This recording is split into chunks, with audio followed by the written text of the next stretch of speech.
السلام علیکم ورحمۃ اللہ وبرکاتہ۔ محترم ناظرین، اس دور میں خاص طور سے رشتوں میں کمزوریاں اس تیزی سے آ رہی ہیں جس تیزی سے پانی اوپر کی جانب سے نیچے کی جانب گرتا ہے۔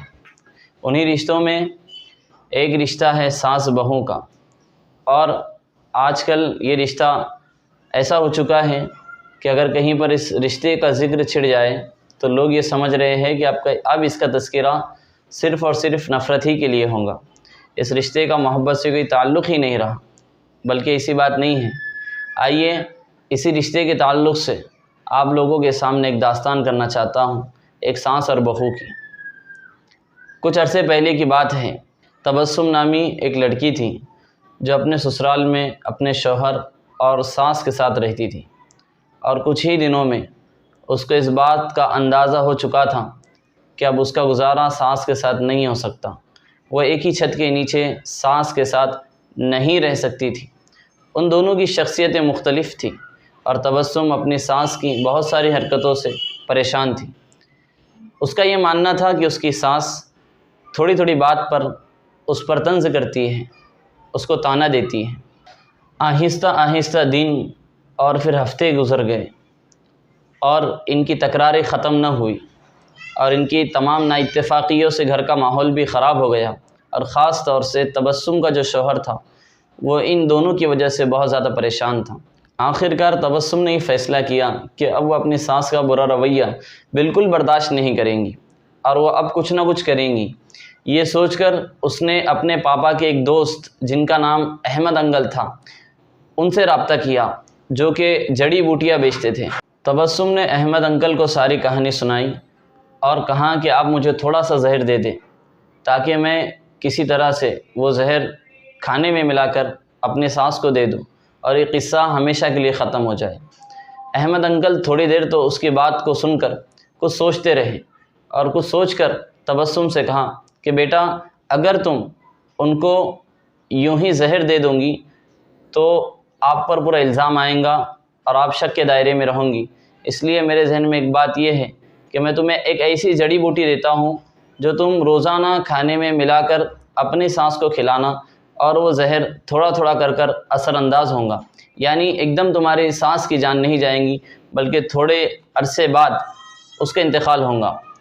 لیکن تمہیں ایک بات کا یہ بھی خیال رکھنا ہوگا کہ اگر تم یہ چاہتی ہو کہ کوئی تم پر شک نہ کرے تو تمہیں ایک بات یہ کرنی ہوگی کہ اپنے ساس کے ساتھ تمہارا رویہ اچھا کرنا ہوگا، اور تمہارا رویہ دوستانہ کرنا ہوگا۔ اسی طرح سے جب کبھی ساس کو تم پر غصہ آئے تم فوراً اس کا جواب نہیں دوں گی، بلکہ اس کو برداشت کر لوں گی، اور ان کے غصے پر اپنے آپ پر قابو رکھوں گی۔ تبسم تو یہ سب باتیں سن کر اور وہ جڑی بوٹیاں لے کر بہت زیادہ خوش ہوئی، اور احمد انکل کا شکریہ ادا کرتے ہوئے گھر کی طرف روانہ ہوئی۔ ہفتے گزر گئے اور پھر مہینے۔ تبسم کچھ نہ کچھ روزانہ نیا کھانا پکا کر اپنے ساس کے سامنے پیش کرتی۔ اسے یہ بات یاد تھی کہ احمد انکل نے اس سے کہا تھا کہ اس کا رویہ اپنی ساس کے ساتھ بالکل ماں جیسا ہونا چاہیے، اس کو اپنے غصے پر قابو کرنا ہے۔ 6 مہینے گزر گئے اور پھر ماحول گھر کا بالکل بدل چکا تھا۔ تبسم اپنے غصے پر قابو کرنا سیکھ چکی تھی۔ اسی طرح سے اس کی ماں کا غصہ بھی اب تبسم پر کم ہو چکا تھا، گھر کا ماحول بھی بدل گیا تھا، اور شوہر بھی یہ سب باتیں دیکھ کر بہت زیادہ خوش تھا، اور ساتھ ہی ساتھ تبسم بھی بہت زیادہ خوش تھی۔ 6 مہینے بعد وہ پھر اپنے اسی انکل احمد انکل کے پاس گئی اور جا کر ان سے کہا کہ انکل، جلدی سے مجھے ایک بات یہ بتاؤ کہ آپ نے جو جڑی بوٹیاں دی تھی اس کے زہر کا اثر ختم کرنے کے لیے اب مجھے کیا کرنا ہوگا؟ تو انکل نے اس سے پوچھا کہ کیا بات ہے؟ وہ کہنے لگی وہ بہت بدل گئے ہیں، اور میں بھی اب ان سے بہت محبت کرنے لگی ہوں۔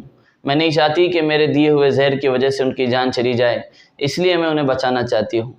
تبسم کی یہ بات سن کر احمد انکل ہنس پڑے اور اس کو کہنے لگے کہ کون سا زہر؟ کیسا زہر؟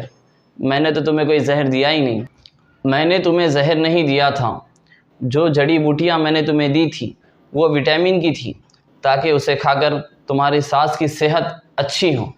زہر صرف اور صرف تمہارے دماغ اور تمہارے رویے میں تھا، لیکن وہ سب تم نے اپنے پیار سے ختم کر دیا۔ اس چھوٹے سے قصے سے ہمیں یہ سبق ملتا ہے کہ اگر ہم اپنے رویوں، اخلاق اور سوچ کو درست کر لیں تو ہم بہت ساری پریشانیوں، بدگمانیوں اور اپنے آپ پر یا کسی دوسرے پر ظلم و زیادتی سے بچ سکتے ہیں۔ اللہ پاک ہم کو ان باتوں پر عمل کی توفیق عطا فرمائے۔ السلام علیکم ورحمۃ اللہ وبرکاتہ۔